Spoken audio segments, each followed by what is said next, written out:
U.S. stocks rallied on Friday with the S&P 500 and Dow notching their biggest weekly percentage gains since early November, and the Nasdaq registering its best week since early December.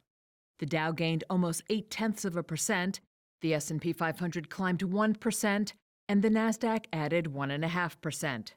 Markets are awaiting policy changes from incoming President Donald Trump, who will be sworn in on Monday.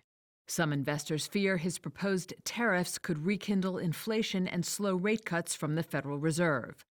But two benign inflation prints this week eased concerns that inflation would resurge and boosted expectations that the Fed would bump up the timing and size of rate cuts.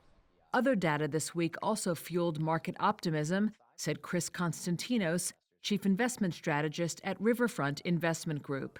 We had retail sales come in pretty strong. We've seen house prices do pretty well this week.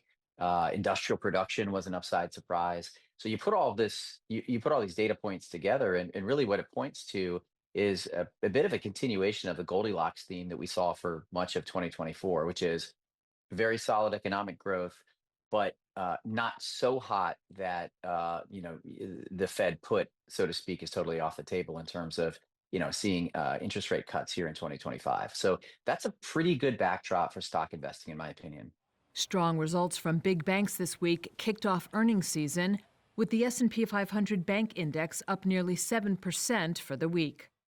Among Friday's movers, Nvidia gained 3% and Broadcom added 3.5% after Barclays raised its price targets on the stocks.